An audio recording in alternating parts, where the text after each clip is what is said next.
J'étais venu à Alger pour 8 jours et j'y suis depuis 15 mois.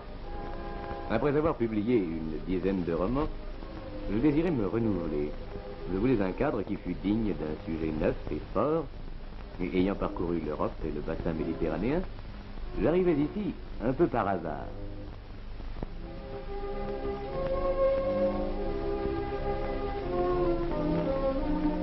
Je me souviens que, le navire ayant accosté, tandis que les autres passagers débarquaient, pressés de retrouver les liens de la vie quotidienne, moi, je montais tout en haut pour mieux regarder ce paysage qui, avant de franchir la passe, m'avait subjugué.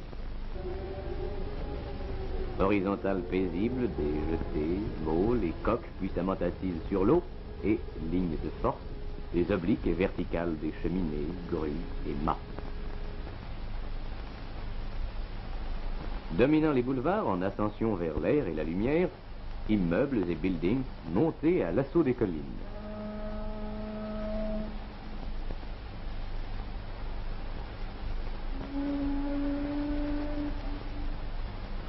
Descendu le dernier, j'écoutais, avant de sortir de la gare maritime, les bruits, sons et rumeurs du port.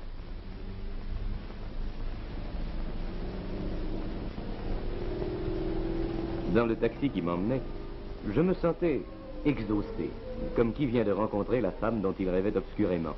Et je me promettais d'avoir avec Alger des rendez-vous nombreux pour admirer sa beauté et comprendre son âme. Des jours, des semaines, des mois ont passé depuis, car je voulais toujours voir davantage et comprendre mieux Alger.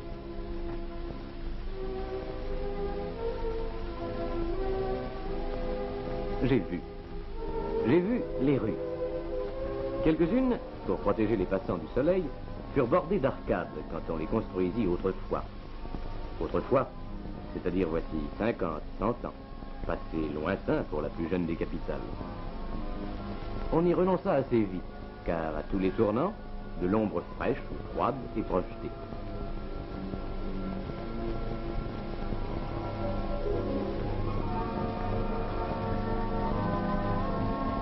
Une rue d'Alger, après avoir été rectiligne sur 100 mètres ou moins, tourne.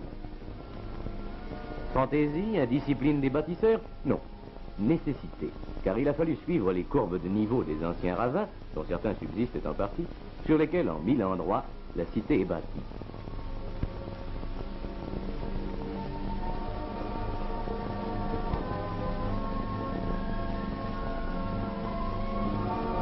Beaucoup de rues montent.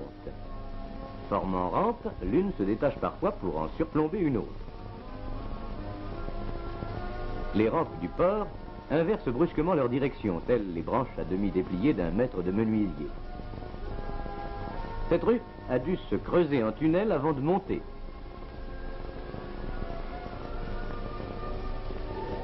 Et quand on descend cette autre, un coin du port se devine.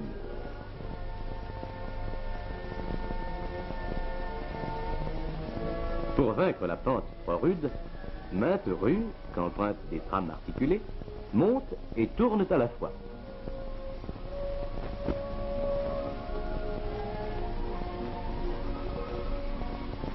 Ils montent et tournent aussi les boulevards modernes qui permettent de sortir commodément de la ville.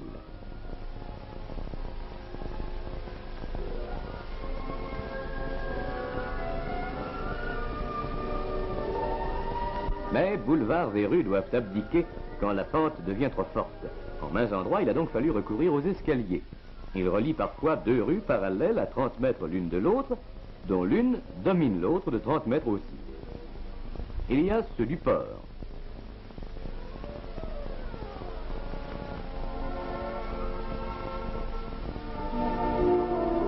Ceux du centre de la ville. Ceux larges et nobles du forum.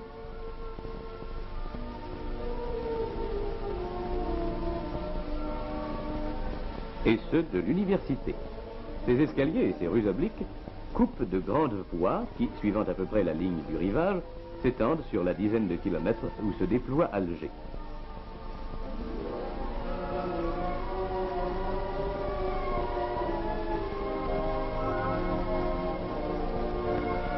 Les boulevards sont de larges trouées perpendiculaires.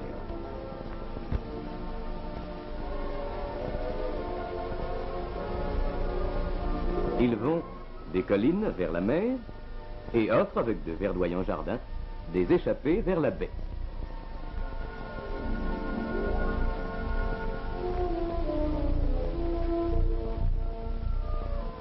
Il est ici, je n'en connais pas ailleurs, des immeubles, puissants et lourds vaisseaux de pierre éternellement amarrés. Leur proue s'allonge au croisement de deux rues, dont l'une est horizontale, tandis que l'autre descend, tendant vers le niveau de la mer. Aussi, quand j'habitais cet immeuble, l'université et les collines, et au 8e, quand je me tournais vers le port et la mer. De cette dunette, qui est un étage attique, on commande des terrasses qui en dominent d'autres.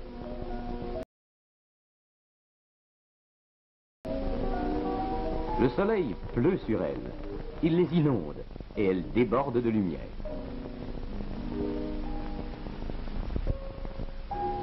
J'ai vu ici les ciels les plus divers.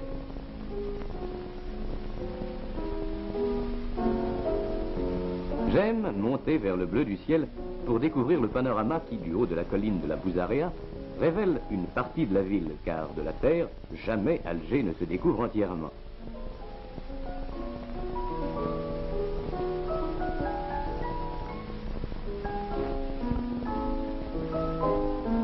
Comme du haut d'une falaise, je vois le quartier populaire de Bab el-Oued, avec ses industries traditionnelles, fabriques de meubles, ateliers d'espadrilles, usines à cigarettes. Souvent, je monte aussi jusqu'au pied de l'antique fort L'Empereur, pour voir la mer du port, ceinturée de jetées, et celle de la baie et du large.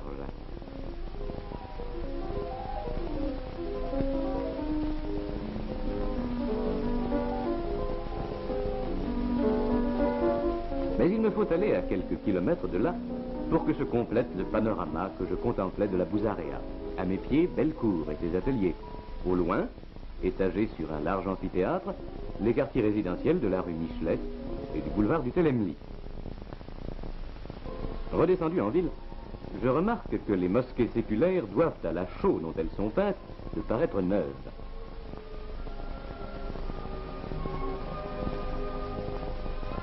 Alger n'offre guère de souvenirs du passé. Au début, pour édifier leurs monuments, les Algérois s'inspirèrent d'un style néo-mauresque, ainsi la préfecture et la grande poste. Mais depuis une vingtaine d'années, à ce style gracieux et orné, ils ont préféré une sobre et puissante architecture, comme en témoigne le bâtiment du gouvernement général,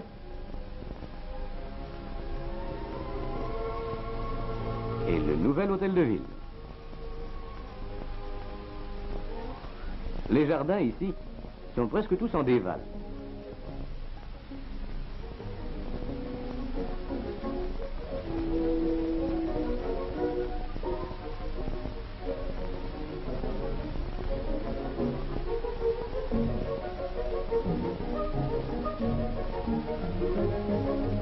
Un seul est à la française, le célèbre jardin d'essai, qui, entouré de végétation tropicale, s'étend noblement de la colline à la mer.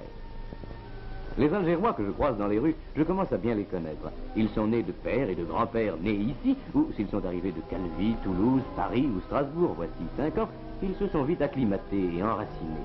J'ai aussi vu, devenus français, des gens que j'avais rencontrés dans les divers pays de la Méditerranée.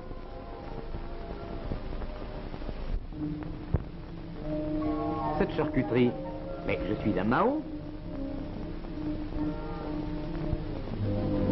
Cet espadrilleur, le voici à Alicante. Ce laitier, je l'ai vu à Malte. À Palerme, j'étais le client gourmand d'un semblable marchand de cassate.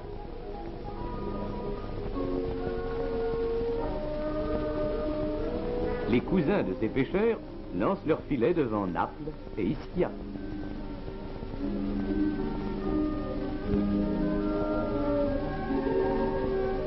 Je vois aussi des musulmans dont j'ai rencontré les frères à l'autre bout de la Méditerranée.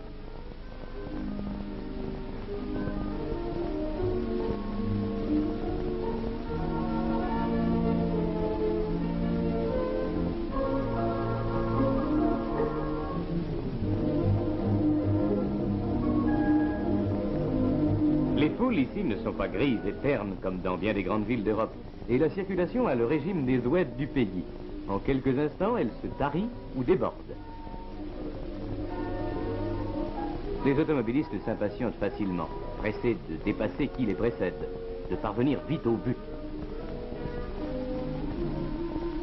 Car les Algérois aiment l'action concrète, les résultats tangibles.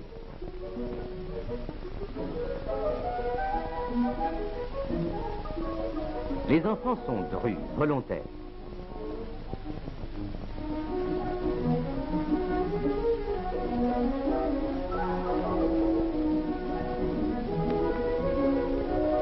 Ils s'adonnent ardemment aux jeux qui les préparent au sport où excelle la jeunesse algéroise.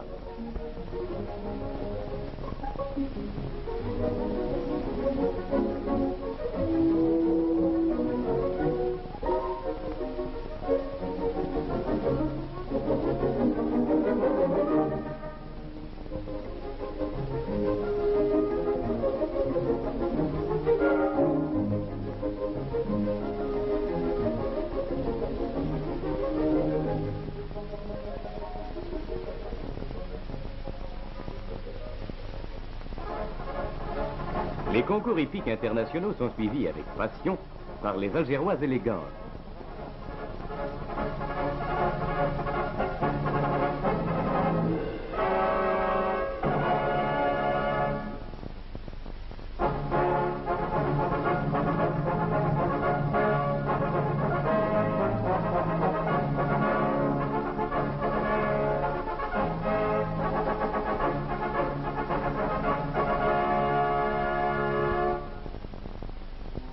Les Algéroises sont harmonieusement faites, délicates d'attache et fines de visage.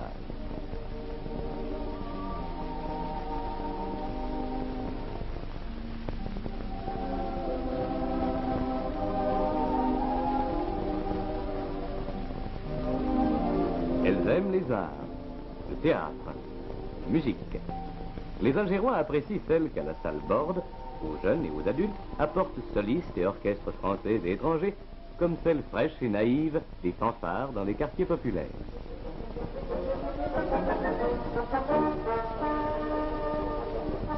Le cinéma leur plaît surtout dans les beaux quartiers, comme dans les salles de faubourg. Là, on voit à la sortie les spectateurs mimer l'action du film avec ce délicieux langage des doigts, des paumes et des bras qui dramatise les propos.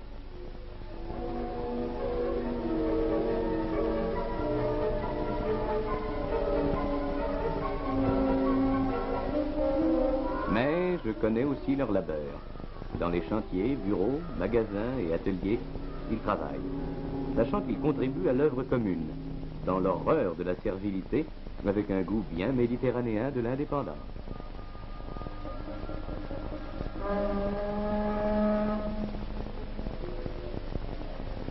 Content de sortir du travail, bien sûr, mais content aussi de faire marcher de belles machines modernes dans ces usines de tabac.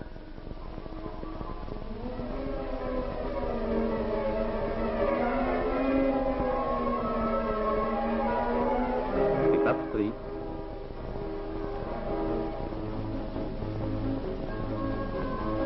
Des usines à gaz.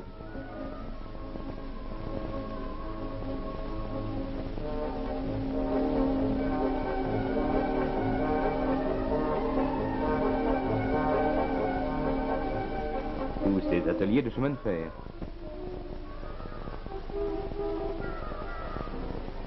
Mais c'est au port que je retourne le plus souvent. Je le sais maintenant, ici commencera et finira mon prochain roman. C'est dans ce cadre que je situerai les labeurs et les peines, les joies et les jeux d'êtres simples et forts. Quelle beauté paisible a le port aux heures où les hommes l'abandonnent, presque tous, jusqu'à leur réveil.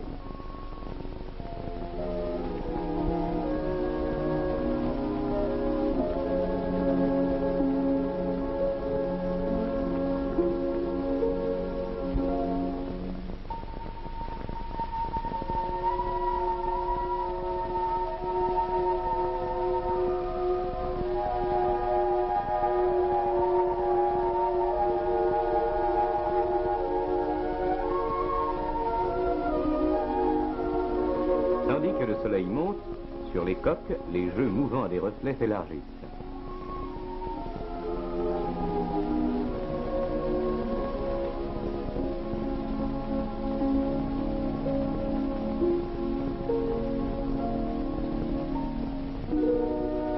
Les pêcheurs rentrent. La mer claque de la langue contre les quais. Des barques dodelinent du chef. Une passerelle gémit.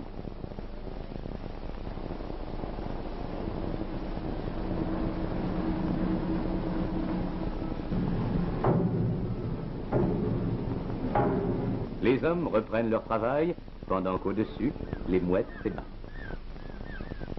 La ville alors apparaît, sertie par des encadrements métalliques.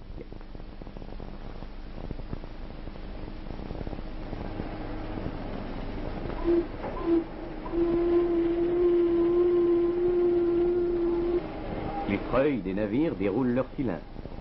Les grues commencent leurs inlassables pivotements. Les ancres remontent.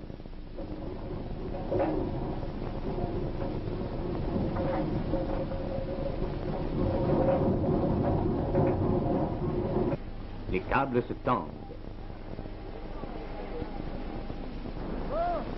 Les hommes s'appellent et se répondent sur ces navires tous beaux. De l'humble caboteur à la peinture écaillée, au gros relâcheur bondé de touristes.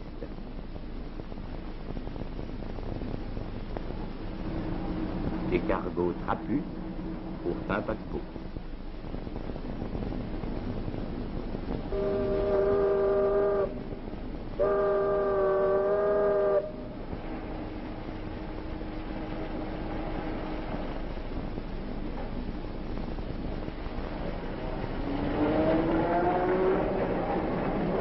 Ils sont immobiles, prisonniers du port, jusqu'à l'instant où l'étrave tranche l'eau, ouvrant une route liquide vers de libres et magiques ailleurs. Tandis que l'hélice, après avoir battu l'eau docile du port, va, la passe franchie, brasser la mer indomptée du large.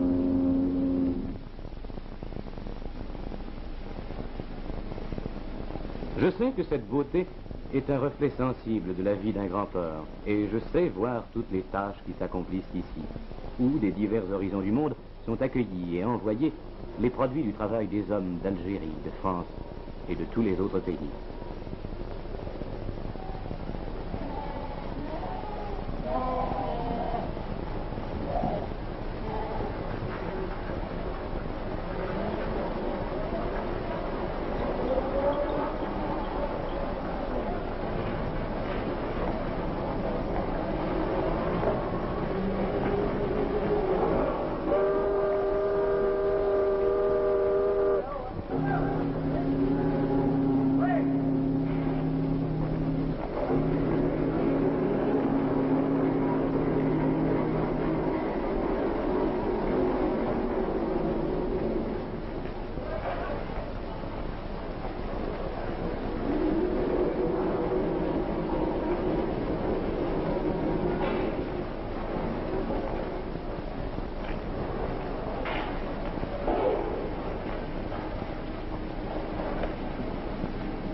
Oui, c'est bien dans ce port que s'exprime intensément la vie d'Alger. Cité qui apporte aux travaux du monde sa contribution originale et à la beauté du monde son charme et sa grandeur.